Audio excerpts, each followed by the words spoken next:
All right, let's get started. I'll start by actually introducing myself. I'm George Zegarac. I'm the CEO and President for Waterfront Toronto. And I want to start by thanking everybody for joining us tonight. That's the first thing I'm thankful for. The second thing I'm thankful for is there's no Blue Jays game on tonight that I'm competing with. It's really important that we have the opportunity to engage with our community, and many of you have been part of this ride for the last 25 years that we've been here, and many new people have joined us, and welcome to the group. I do want to identify the fact that we are in a building that we are actually located. We relocated to this building 2 years ago, almost 2 years ago. And we have this great space where you can actually see what has been accomplished. When you take a look around and you look at the promenade, you look at Aqualuna, Aqualuna right behind me, and people stop every day to take pictures of this building while I'm here. So, there's lots for us to be proud of. So I think there's two things that we should accomplish today. One is to look at and give your feedback on some of the plans we have for the future, because we are trying to make this a waterfront for everyone. And that means we need to listen to the different voices and to take a look at what some of the competing choices are and to kind of land something that works for everybody. But I also want people to step back, because often, and I'm guilty and my staff are guilty of this, we accomplish something, we move right on to the next thing. But we should kind of step back and reflect on what's been accomplished over that period of time. With your support too, because I think there's lots that we should be proud of as well. So let me start by the land acknowledgement. So Waterfront Toronto acknowledges that the land upon which we're undertaking our revitalization efforts is part of the territory of the Mississaugas of the Credit First Nation, and that Toronto is covered by Treaty 13 with the Mississaugas of the Credit First Nation. In addition, Waterfront Toronto acknowledges that Toronto has historically been a gathering place for many Indigenous people, including the Mississaugas of the Credit, the Anishinaabe, the Chippewa, the Haudenosaunee, and the Wendat people, and is home to many First Nations, Inuit, and Métis people today. So let me kind of walk you through what the evening is going to look like. So we have the opportunity here to give you a quick synopsis of what our plans are going forward.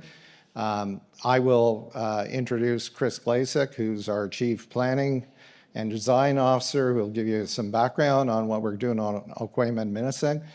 Meg Davis, who's our Chief Development Officer, will talk about Quayside. Then we'll be calling on Joe Cressy, who is our Chief Strategic and Public Affairs Officer, who will talk a bit about some of the waterfront studies that governments have funded us to conduct. And then, obviously, one of the big things that we want to talk about is transit, because we're not building all this without an ability for people to get there. So Pina Mallozzi, who's our Senior Vice President for Design and Planning, will talk a bit about that. And then I'll kind of wrap it up. And after I wrap it up, we will open up the time for you to go out to the number of stations that we've actually put at the back of the room and around the side, where you'll get a chance to engage with all of our staff, not just our staff, but city staff that have joined us, and ask questions and share your comments. So we'll be documenting the questions and comments and bringing that back so we can condense that and take a look at how we can actually improve on some of the plans that we have going forward. So let me also start by identifying who we are. For some of the people who don't know, Waterfront Toronto was created back in 2001 by 3 levels of government. Actually came out of a failed Olympic bid. But the idea was, okay, we might not have succeeded in the Olympic bid, but the plan we had to revitalize this waterfront is still valid. So the 3 levels of government created the corporation, funded by all 3 levels, to revitalize this waterfront. And that meant create housing opportunities, create great parks, revitalize with transit and public art. And that mission really, that mandate, is as relevant today as it was 25 years ago. So what we want to do is continue to build on the success that we've had. But we have to also remind people of what we were dealing with 25 years ago. So this was 25 years of dealing with abandoned sites, landfill sites, industrial sites that were both contaminated and in a floodplain. So when people get anxious about how long it takes for us to develop things here on the waterfront, you've got to actually realize you're dealing with contaminated soil, you're dealing with a floodplain, so you actually have to take it out of a floodplain to be able to develop the kind of communities that we were established to develop. And, you know, I have to say, with the credit to the public that worked with us as we moved forward on this, we were able to, and I use the line from Ernest Hemingway, who would say, you know, there are two ways of moving forward and seeing advancement. One is the gradual, and the second is suddenly. And it does feel sometimes like it's taken a long time and it's been gradual, but over that period of time, all of a sudden you get these types of things where you take the revitalized land, and now we have great promenades, Corkdown Common, beautiful park, and that park is actually our first flood protection project. We could not have developed that West Don Lands and the Pan Am Village and that area had we not built that flood protection project and created the opportunity to get synergy in that project by creating a park out of that berm as well. And we've, you know, developed, and you see, you know, if you go further down in the building, the beautiful promenade that we have here with Sugar Beach, and the great architectural designs that our design review panel contributes to as we take our projects forward and get great advice on the architectural designs. So we have, you know, great advice that comes from the public in sessions like this.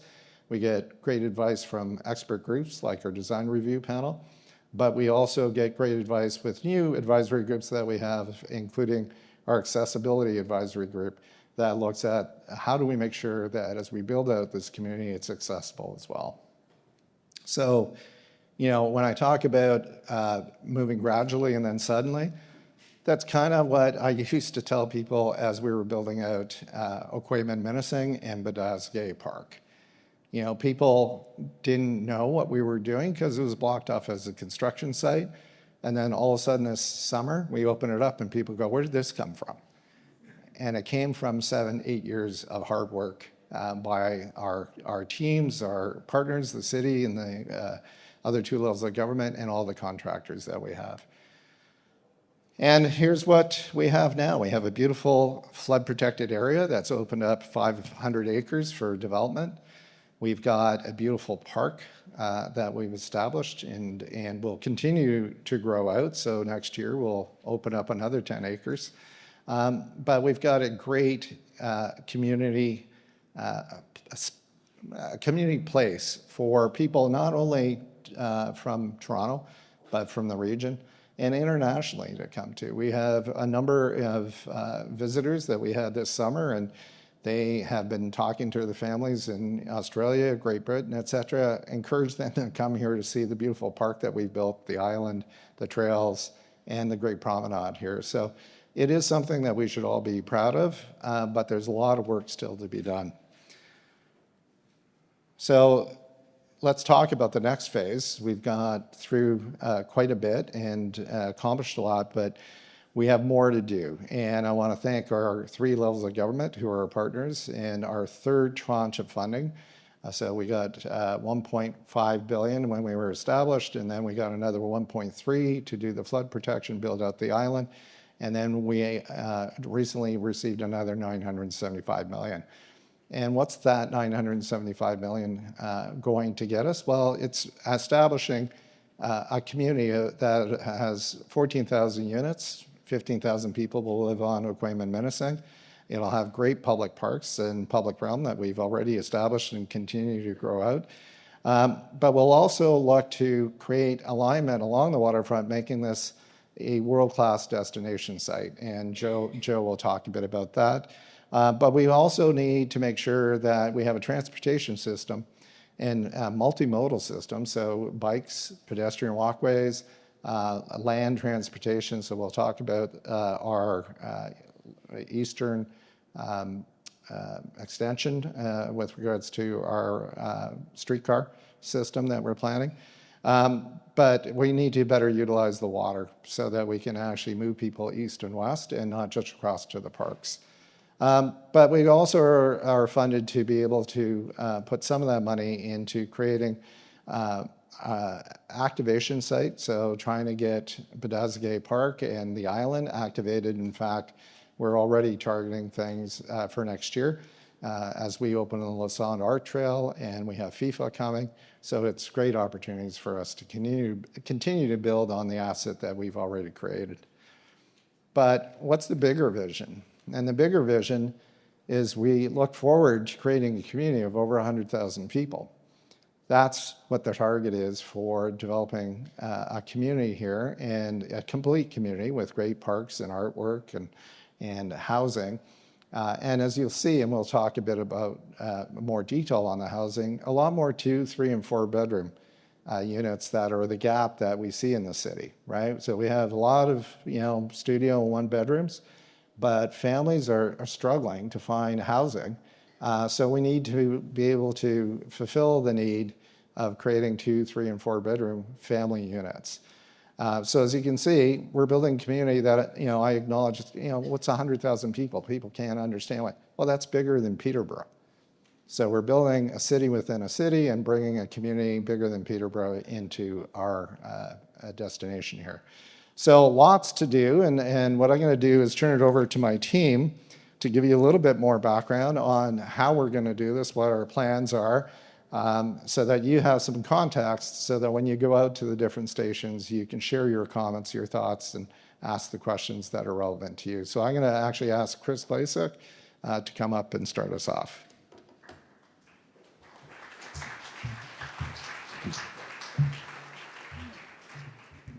Thank you, George. And thank you to everyone for coming. We've got a nice crowd here. My name is Chris Glaisek. I'm the Chief Planning and Design Officer at Waterfront Toronto. And I'd like to talk about the new island that we celebrated this past summer, Ookwemin Minising, with the opening of the first phase of Badasigay Park. And this is just a teaser. The real information is going to be, and the real conversations are going to be when you go to the back after this is all done. What we now know as Ookwemin Minising was not all that long ago a post-industrial landscape.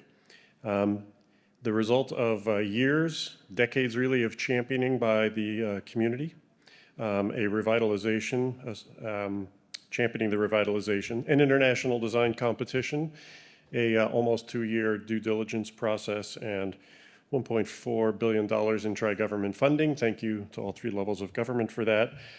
What everyone thought was just a pipe dream is now a reality. And what we've delivered here are several key things that some of you may already know about. First and foremost, we have flood-protected 600 acres of land through the Portlands Flood Protection Project, which delivered the parks that were opened this summer, but also that beautiful new river channel, as well as the additional spillway to the south, which takes all of that land out of the floodplain. We've given a new life to the river and a new future to the river with this new river mouth. And of course, we've created the island that you see here now by carving the new river channel. We are, now that it's flood protected, able to start really thinking about building a new community here.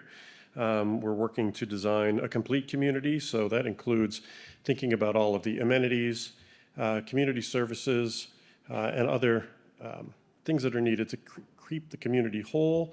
This is just an example of some of the ones that we're starting to work on in the plan. It includes planning for a school, a community center, 3 daycare centers, a fire station, and a library. So in order to make the development happen, we're now working with the globally recognized partnership of GHD, SLA, Landscape Architects, Allies and Morrison, Trophic Design, Trans Solar Engineering, Level Playing Field, and Monumental to begin designing all the pieces that are needed to make a real neighborhood. So to design the public streets, to design the plazas, as well as the sanitary, sewer, and utility infrastructure that goes underground that then enables this new community to come to life. At the same time, we are finishing another piece of Pina Park, which is where the Canoe Cove Islands are, which you may have seen if you were out there this summer. We're expecting to open that sometime next year. And as if that wasn't enough great park space, we're also now working on yet another park component, Pina Park North, which is still part of the original vision from the design competition that we ran way back in 2006. But we're now thinking about this park as part of a new event space that will take advantage of the undeveloped blocks in the early years to be able to host events, cultural attractions, and other things, and start to really bring a sort of life to the island before all of the residents have arrived. And that space is going to also be designed by Michael Van Valkenburg Associates, who designed Pina Park and really the whole flood protection system for us. And I mentioned the team with all the names on it being led from a landscape perspective by SLA. They are really now starting to look at how do we design a streetscape system here that is unique, that creates a sense of place that is unlike anything you would find elsewhere in the city. And they're looking at that through an approach to streetscape design that is somewhat novel. They call it urban forest, where they're actually trying to create a density of plantings that you would not usually associate with streets, maybe more a bit with parks, that serve both as a habitat, as a stormwater treatment system, and as a very healthy green environment to move through. They've delivered some of these in Europe. This will be their first one in North America. So we're very excited about trying to bring that to life. There's actually kind of 5 layers to this landscape approach that they've laid out. The first they call the living legacy, which is to celebrate not only the industrial heritage, some of which you see highlighted in orange there, but also the indigenous heritage and the whole Ookwemin legacy corridor, as they're calling it, and you'll see more about that in the back.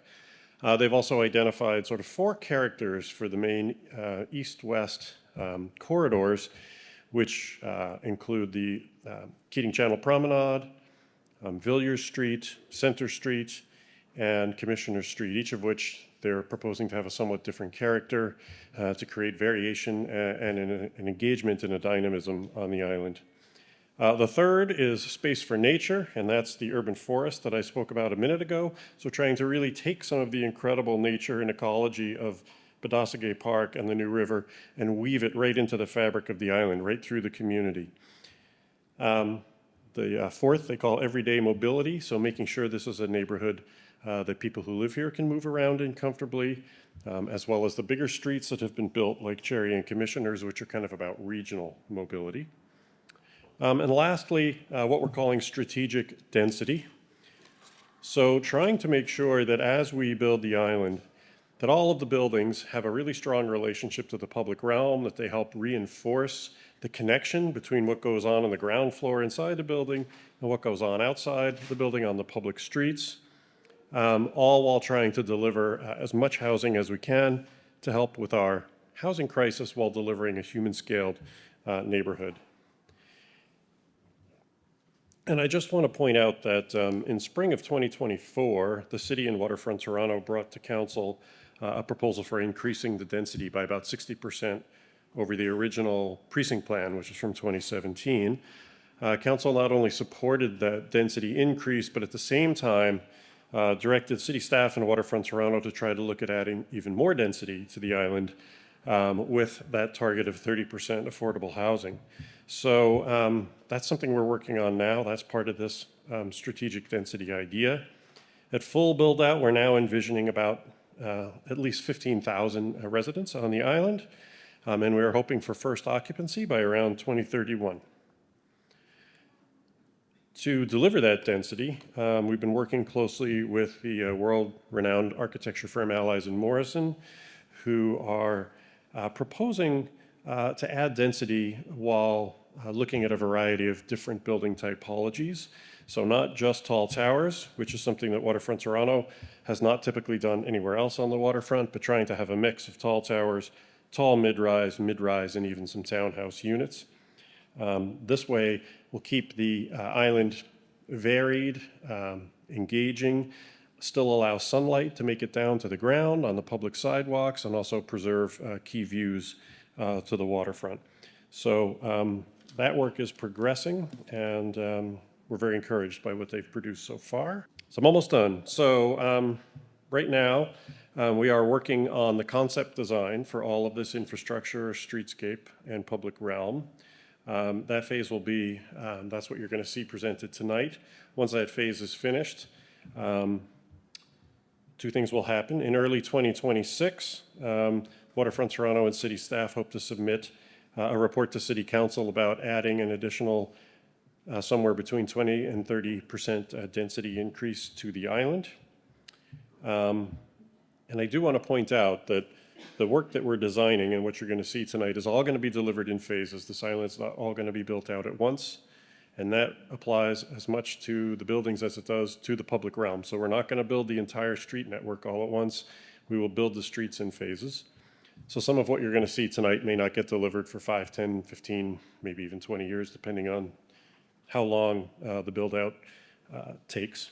But it is all being planned holistically in an integrated fashion. Once we're done with the concept design, we will then move into detailed design of all of the same elements, the streets, plazas, promenades, and infrastructure, so that we have all of that basically ready to go as money comes along, as the development phases occur. And I think what's important to know is that throughout that whole process, we're going to be talking to the community, so in forums like this. We will also be using our Ookwemin Minising Advisory Network, which has a variety of stakeholders on it who help inform us in our process. And we will certainly be continuing our very robust dialogue with the Indigenous community. So we hope to have a plan for this that has very broad buy-in and support, builds a fantastic community, and that everybody here can feel proud of. So with that, I'm going to ask them to bring up the step stool for the rest of the team who aren't absurdly tall like me and George. As Chris said, I'm Meg Davis, the Chief Development Officer at Waterfront Toronto. And wow, what a crowd. I'm just seeing this for the first time. I want to acknowledge that our colleagues at the City of Toronto are here this evening, without whom we could not do any of the things that you're seeing here. So I want to acknowledge city staff for the great work they do. And for Quayside, our development partners of Dream and Great Gulf, who together form Quayside Impact, are also here this evening. Green button. There we go. So Quayside, as part of the long-term revitalization, will deliver a dynamic, inclusive, and resilient community. Planning policies, such as the city's Central Waterfront Secondary Plan, the East Bayfront and Keating Channel Precinct Plans, the city's community services strategy, considered all of the elements of complete communities and services and facilities that are needed to make a great community. Quayside will connect some of the city's most iconic neighborhoods, including the St. Lawrence, Distillery District, and the new island of Ookwemin Minising. And Quayside has ambitious goals relating to affordability, design excellence, sustainability, and community building. At Quayside, Waterfront Toronto is delivering innovative public spaces to activate the waterfront and the infrastructure needed to improve the area's mobility and support for new housing.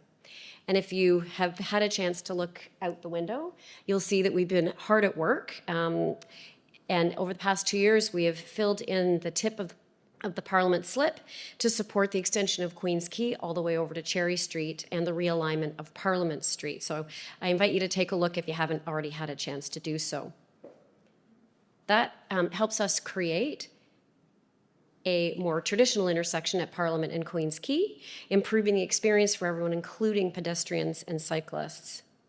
Through this work, we're supporting connectivity now, but also future-proofing for the future East Transit project, and you're going to hear a little bit more about that in a few minutes. This work will create additional development blocks as well for more homes and mixed-use development in Phase 2. Our design is leading with ecology, signaling the transition from the highly urbanized city areas to the water's edge and then across into the naturalized landscape of Ookwemin Minising and the new revitalized mouth of the Don. But as you all know, Toronto is facing a housing affordability crisis. The market conditions have deteriorated and development has basically ceased across the city. But amid all of that, Quayside stands out because with the collective commitment of the city and our government partners, as well as our development partners, we've made changes to Quayside that allow us to keep it on track. Our strengthened housing plan has been made possible through significant contributions and commitments from the federal government, the municipal government in funding and financing for the project. So what does this new plan provide?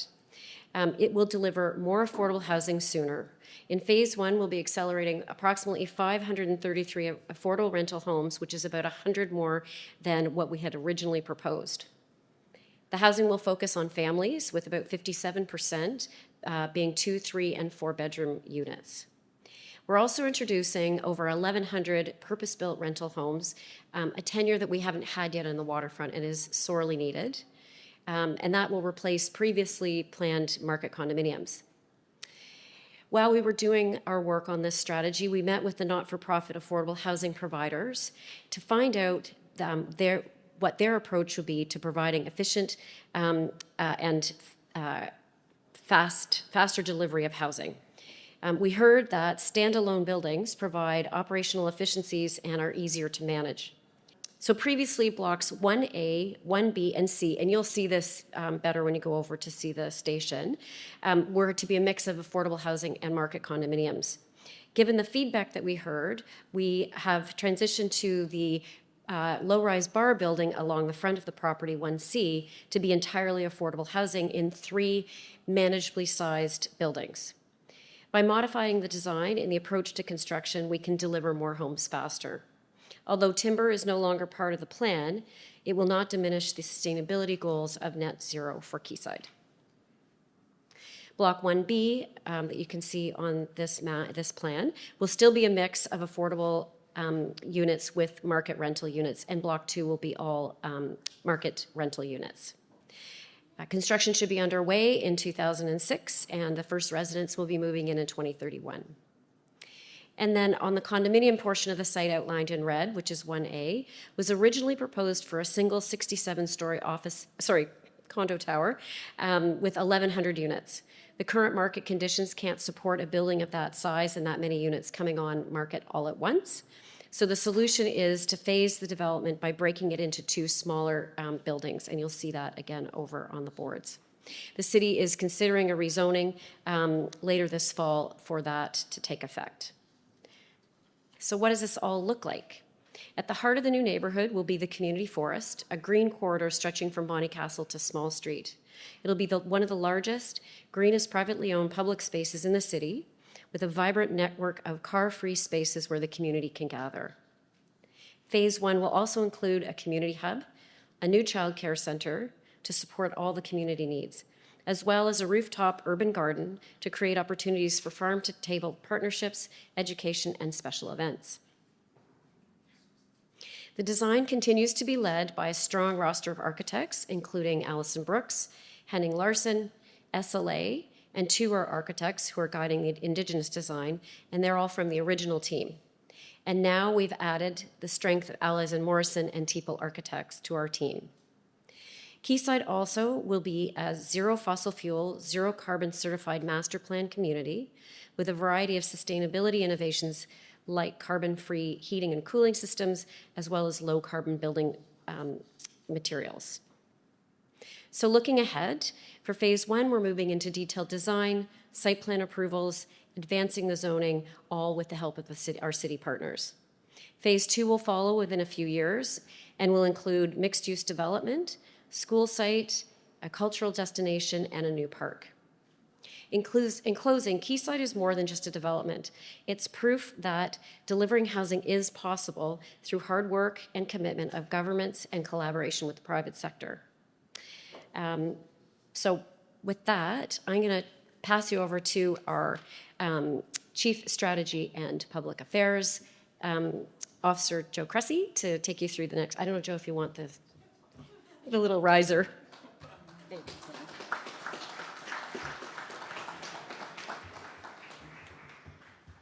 Well, thank you, Meg. Thank you very much. What an incredible turnout. You're looking out at this room, there are hundreds of people. Toronto's waterfront has always belonged to everybody, and you can see that in real demonstration here today. But I would note, and I just want to recognize some fierce waterfront defenders who are here. I see former Mayor Barbara Hall, our Deputy Mayor Asma Malik, and John Wilson, our former chair from Bring Back the Dawn back in the day. All of you have played a part, but the three of you I'd like to single out. You just heard from Chris and Meg talking about our ambitious plans to build new neighborhoods at Quayside and on Ookwemin Minising. And of course, the objective is not to build buildings, but to build neighborhoods on the water, and I hope you see that.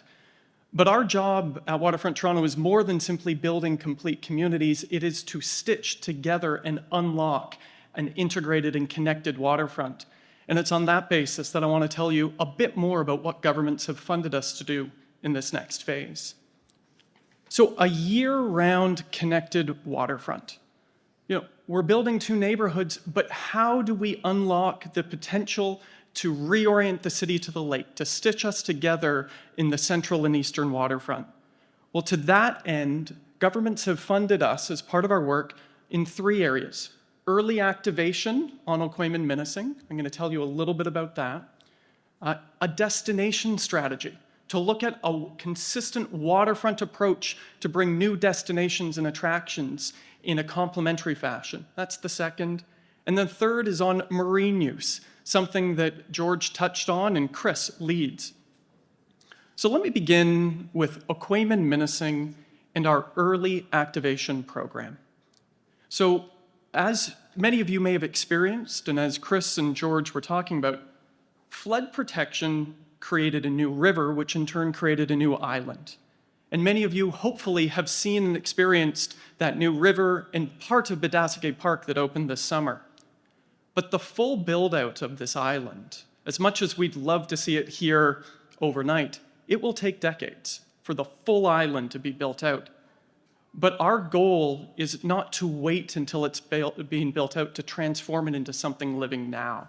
We don't want to wait till the housing to build the parks and the social infrastructure. Rather, we want to start with activating the island today. So this summer, part of the park system and river opened. Next summer, you're going to see the Lassonde Art Trail open, an extraordinary $25 million art trail with permanent exhibits. You're going to see Canoe Cove open, a place with 5 man-made islands where kids and adults alike can learn to paddle in a canoe or a kayak or a paddleboard. And you're also going to see an event lawn take shape, an event lawn with space for 3,000 people overlooking the city with infrastructure for film and screening and events and concerts. Think of Christie Pits, but a lot bigger and overlooking the water in the city. But that's next year. Governments have funded us to develop an early activation program that will initiate in a couple years as a 10-year project to use the new park that's being built. You can see it on the screen there, called Bidasike Park North, that will be built there along with future housing sites that we're going to activate for 10 years. What are we going to do when I say we're going to activate it? Well, we're working with the City of Toronto on a program and a model to bring events, temporary attractions, arts, culture, sport, recreation, food, beverage, and community. We want to activate this island now and in the years to come, rather than wait until it's built out and it becomes a place. So we're doing that. The second piece of work that I want to touch on that governments have asked us to prioritize is on destinations. Now, Toronto's waterfront, it has some exceptional destinations. Anybody Who's been to Toronto Islands? Put up your hand if you've been to the Toronto Islands. I hope every hand is up because they're remarkable. We have the Toronto Islands, we have the Harbourfront Centre. There are some wonderful destinations. But I think we all recognize that Toronto's waterfront can be more. We want it to be better.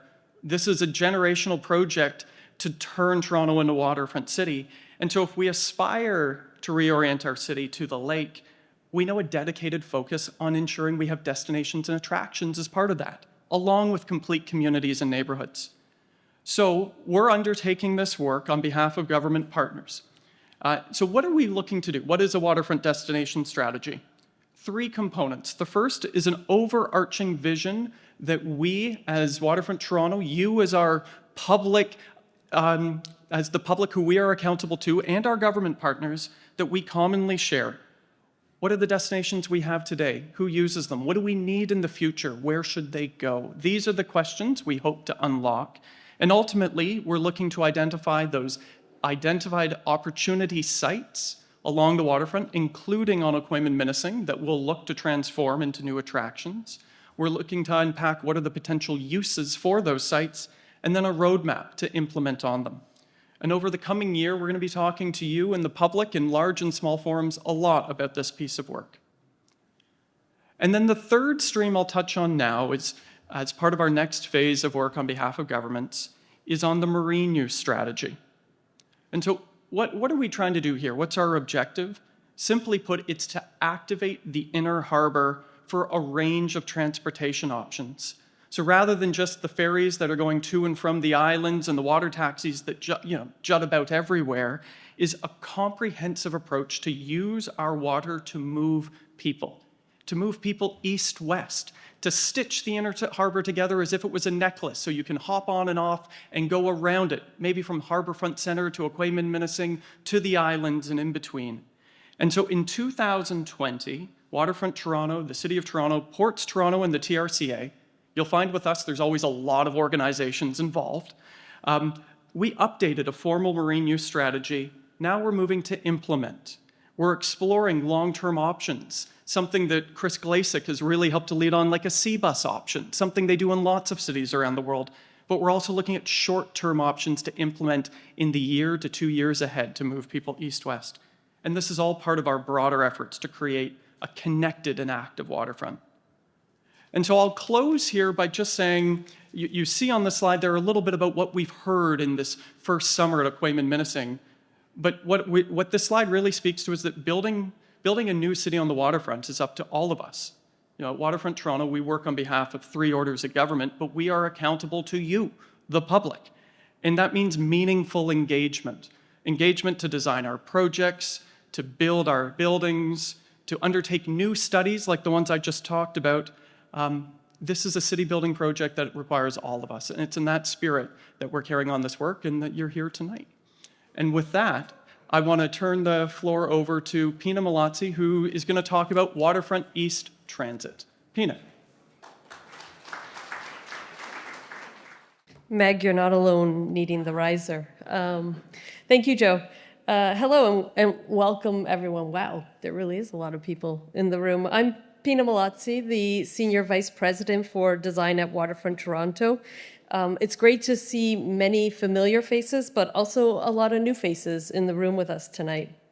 So we've heard about many of the inspiring projects underway and everything from housing to destinations and how we're going to activate our harbor. But next, let's talk about how we connect residents and visitors to the waterfront and along the waterfront, which is obviously an important component of this. So let's talk transit.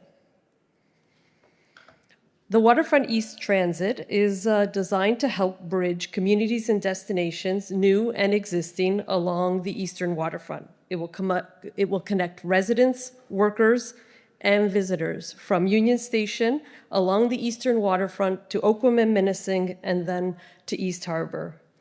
The Waterfront East Transit is expected to serve 53,000 people, and in the long term, the project will help enable housing and connectivity, as George noted, for approximately 100,000 residents and supporting thousands of jobs. Working closely with our partners at TTC, at the City of Toronto, we're set to bring this vision to life. So what is it? As you can see on the slide, it really is a network connection. The Waterfront East Transit project will operate as a dedicated, as a streetcar in a dedicated right-of-way, connecting Union Station on the west to ultimately to East Harbour on the east. It'll run along Queens Quay, Cherry, and Commissioners, and connect into the Ontario line at the Corktown station, as well as ultimately at East Harbour Station. It is 3.7 kilometers in length from Union Station to Ookwemin Minising, and an additional 1.5 kilometers, the red dash line, to get to East Harbour, with 8 stops along the way. The plan is council approved, and it is included in the province's regional planning for transit. Tell you a little bit about some of the details of it. So the project is broken into 3 segments. Segment 1 will involve creating an underground connection between Union Station and Queens Quay. So what will happen is that where the current 509, 510 streetcar loop is, that loop will get bigger. The tunnel from that loop to Queens Quay today will be upgraded, and then there's a portal to the west. A new portal will be built that will direct the streetcar to the east in and around the Yonge Street area. Segment 2 involves reconstructing Queens Quay east towards Cherry Street to allow for the streetcar to run along the Queens Quay corridor in a dedicated right-of-way. This includes an extension of Queens Quay east from where it ends today at Small Street to Cherry, and Meg showed us that transformation already underway. And finally, segment 3 will involve creating a transit way from the Distillery Loop south. This will be an extension of the 504A Kinghar down onto Ookwemin Minising. You may have already noticed, if you were visiting Badaskay Park recently, that there is a second red bridge crossing the Keating Channel, as well as some grassy meadow area in the Cherry and Commissioners right-of-way. That's the space that we have set aside for that transit corridor to make its way onto Ookwemin Minising. Once it gets onto Ookwemin Minising, it will loop around on the island in the interim, and then ultimately a future phase will extend it to East Harbour. So where are we at with this project? Well, we've certainly been working on this for quite some time, and we've made a lot of progress. We have completed all the environmental approvals required for the delivery of the Waterfront East Transit project. Just this past year, we received full approval from the Ministry of the Environment on the TPAP for the project. And we're moving along in design as well. We've completed 60% design for all the surface works components, so the segment 2 and segment 3 components of the project, and segment 1 has completed 30% design. And we're now moving into construction documents or 100% design for the early work components of the projects. We're also working very closely with our 3 government partners on a funding approach, and feel optimistic that this will come forward soon. We've got a lot more details on this, and the project team is here tonight, so we really look forward to answering your questions at the station at the back of the room immediately following our presentations. So maybe with that, I think I turn it back to George.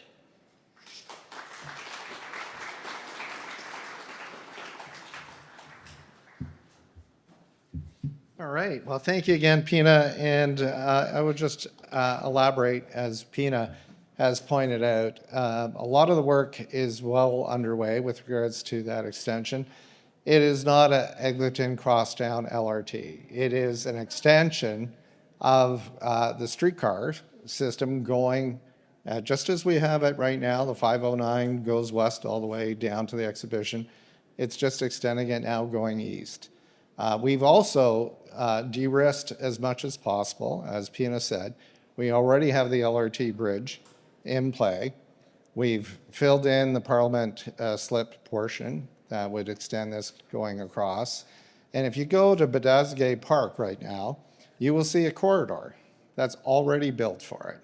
So we've done a lot to prepare for this and de-risk it for governments. And we look forward to moving forward. And that's kind of our priority this year, is to make sure we get transit. So before I conclude, I want to, first of all, thank everybody for coming. I do want to acknowledge we could not have got this done had we not had the three government model. This is way too complicated for any one level of government to have been able to accomplish. So credit to the governments who thought about creating the Waterfront Toronto Agency. And I will be calling on one of our government representatives, but also one of our board members, the Deputy Mayor, Asma Malik, to say a few words, and then I'll give you instructions for where we go from here. Thank you.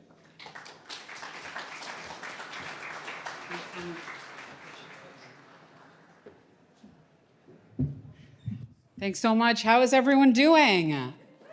Do we feel more knowledgeable about what is happening to revitalize our waterfront?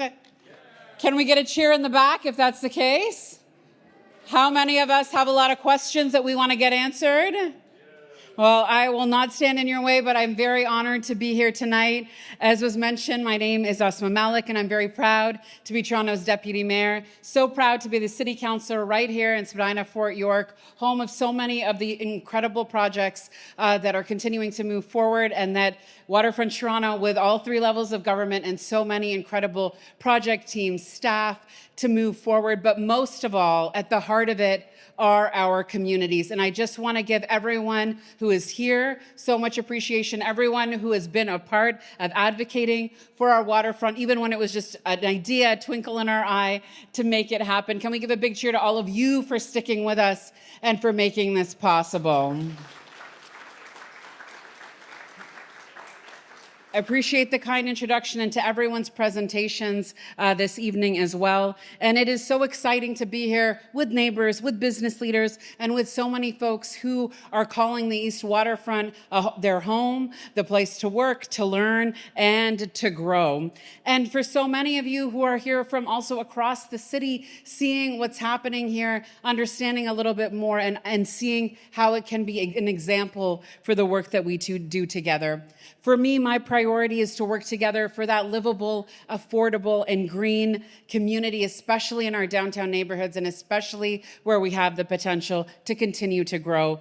And in a city like ours, I say all the time, we should have everything that we need to thrive alongside that essential growth. And that's excellent parks and public spaces, it's community infrastructure, it's rapid public transit, and accessible, affordable housing. And what is so beautiful about what we are looking at today is that that is not just words or a vision, it is becoming a reality through our collective efforts. And we know when planning began for the East Bayfront years ago, Waterfront Toronto was established to provide the focus and coordination to revitalize these lands that had long been neglected and cut off from the city. And that's a theme that I know you have heard tonight and that will continue in our conversations around that connectedness and that commitment to a waterfront that includes all of us and where we can feel that sense of belonging.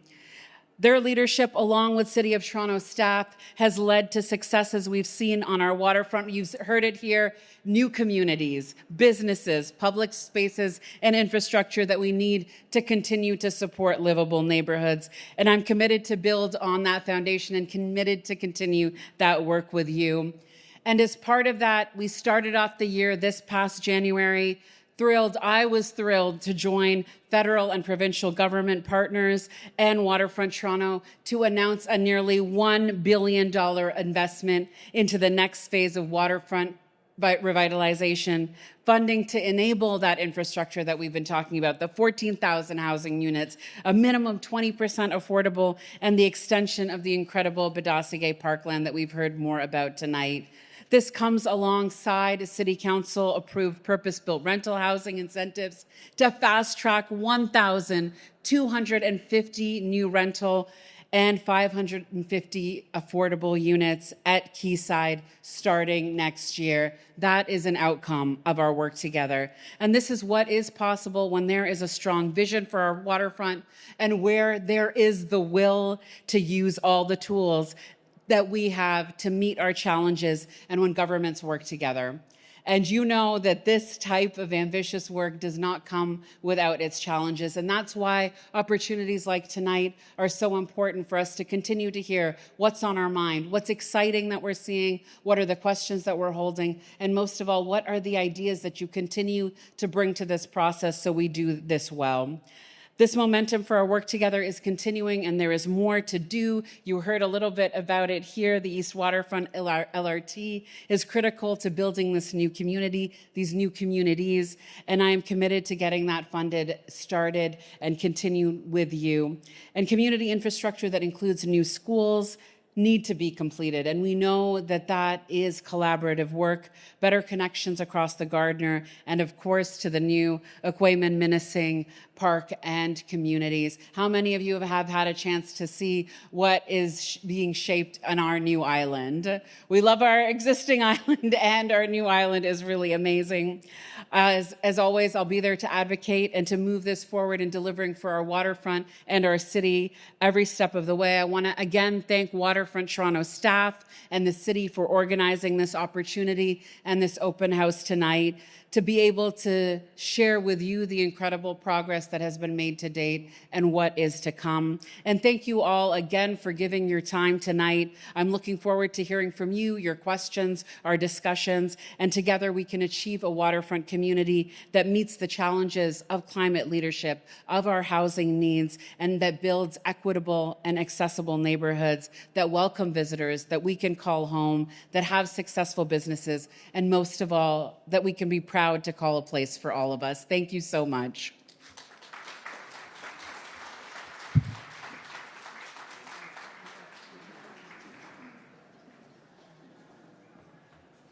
All right. Well, thank you again, Osman, Deputy Mayor. In concluding, a couple of things I want to say. Well, first of all, thank you for coming. I hope you felt the excitement about not just what we're going to build, but what we've accomplished to date. And as we pointed out, you know, we've got the confidence of governments who just invested another $975 million. But I want to point out something. Today in the provincial legislature, legislation was introduced to advance housing quicker. And in that omnibus bill is an extension of Waterfront Toronto's mandate from 2028 to 2035 with the opportunity to go to 2040. That is a great sense of confidence that three levels of government have shown in us. It is attributed to all the great work of our partners, the city people here, our staff here, but also the community and the input that you gave us that we actually took into consideration as we built out this beautiful community. So now's an opportunity for us to stop talking at you and for you to go to the stations that are behind you, along the walls there, going all the way around. It's a great opportunity for you to actually see the property Quayside that we've been talking about through the windows. But staff will take the opportunity to listen to your comments, which we'll be noting as well, but also for you to get answers to questions that you might have. So in concluding, I just want to thank everybody. It was a great group of people here today. I want to thank you for taking time out of your evening to engage with us today. And I'll let you just get to it, and hopefully you get a lot of great information from the staff here. Thank you for coming.